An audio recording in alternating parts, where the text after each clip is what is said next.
Advocate Fazlur Rahman যেই প্রসঙ্গটি মাহমুদুর রহমান মান্না ভাই তুললেন যে উনি আরেকটি কথা বলেছেন যে আওয়ামী লীগের বিষয়ে, যে আওয়ামী লীগের কার্যক্রম সাময়িকভাবে নিষিদ্ধ করা হয়েছে এবং যে কোনো সময় সেটি উইথড্র হতে পারে, এবং দেশের আইন উপদেষ্টা যেটি বললেন যে এটা কখনোই সম্ভব হবে না। তো আওয়ামী লীগের শেষ পরিণতিটা আসলে কি? আবার সে একই প্রশ্ন চলে যায় যে আওয়ামী লীগের মধ্যে কোনো অনুশোচনাহীন আওয়ামী লীগের শেষ পরিণতি কি? আমি আপনাকে একটা কথা বলি, শুনেন। ইউনূস সাহেব যে কথাটি আওয়ামী লীগ সম্পর্কে বলছে যে কোনো সময় তাকে তারা নির্বাচনে আসার জন্য তাদের এম্বার্গোটা তুলে দিতে পারেন, এর সঙ্গে সঙ্গে কিন্তু ওনারা আইন উপদেষ্টা কিন্তু এটাকে বিরোধী, যেটা মান্না ভাই বললেন, এবং এটা নিয়ে তর্ক বিতর্ক হতেই পারে, হবেই। আমার মনে হয় না এটা এত দ্রুত নিষ্পত্তি হবে। ইউনূস সাহেব কেন বলছেন উনি বলতে পারবেন, কিন্তু আওয়ামী লীগ পট করে ইলেকশনে আইসা পড়বে, মিছিলে মিটিংয়ে জড়ায় যাবে, এটা সম্ভব না আইনগতভাবেও।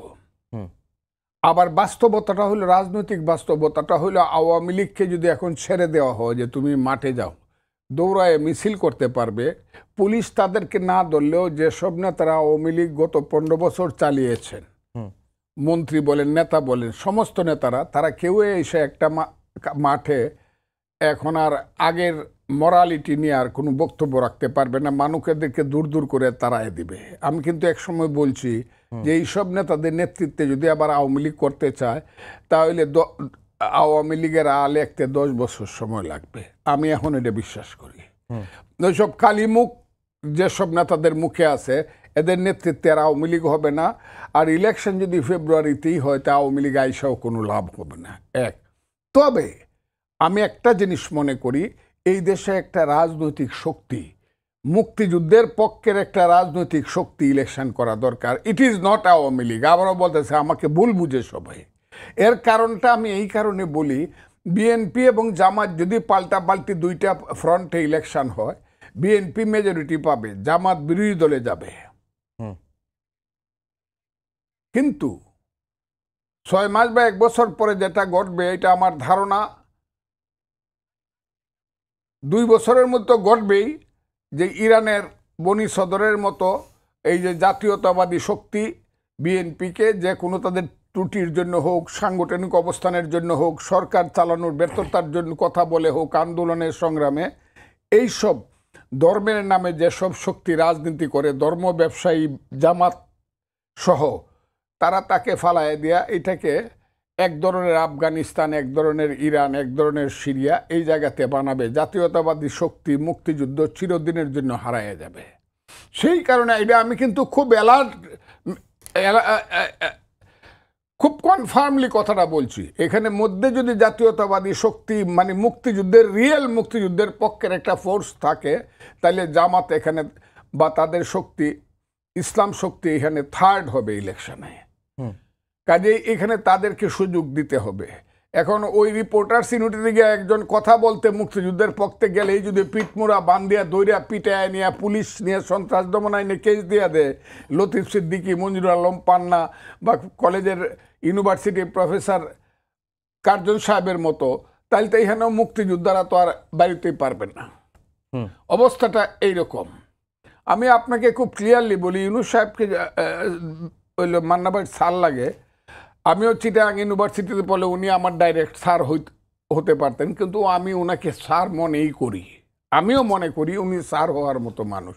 কিন্তু তারপরেও বলবো, উনি 10 বছর, 5 বছর, 50 বছর চেয়ে বড় কথা হয়েছে, আমরা কতদিনের জন্য আসছি এটা তো লিমিট করে দেওয়া হয় না। কাজে আমরা ইচ্ছা করলে যতদিন ইচ্ছা ততদিন থাকতে পারি, এই কথাটা কিন্তু তার মনে আছে এবং এই সরকারের মনেও আছে যে আমরা ইচ্ছা করলে যতদিন খুশি ততদিন থাকতে পারি। এবং অবজেক্টিভ কন্ডিশন যদি তাদের পক্ষে থাকে, যেটা আছে এখন, মান্না ভাইরা বলবে না, কারণ মান্না ভাইরা তো গিয়ে এখানে ওই যে আলী রিয়াজ সাহেবের এখানে গিয়ে ওতে বসেন, মিটিং টিটিং করেন টোরেন, তারা এটা বলবে না।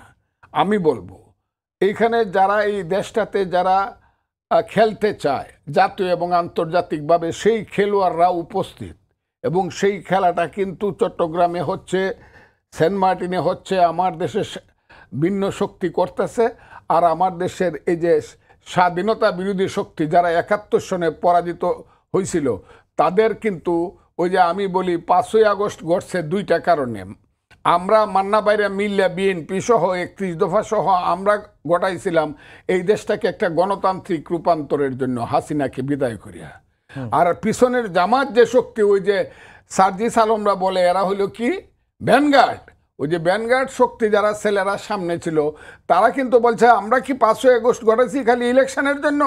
আমরা করে এনে সংস্কার করব, সৎকার করব, বাংলাদেশের নাম বদলাইব, 47কে বলবো স্বাধীনতা, 24কে বলবো রিয়েল স্বাধীনতা, আর 71কে বলবো গন্ডগোল।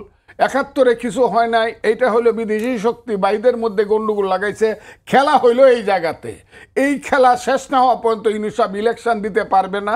এখানে পিআর এর কথা বলা হবে, সিআর এর কথা বলা হবে, সিএস রেকর্ডের কথা বলা হবে, আরএস এর কথা বলা হবে, মাঠ পর্সার কথা বলা হবে। ইলেকশনে এত সোজা ইউনূস সাহেব যাইতে পারবে না, কারণ তার নিজের ফোর্স হইল ওই জায়গাতে।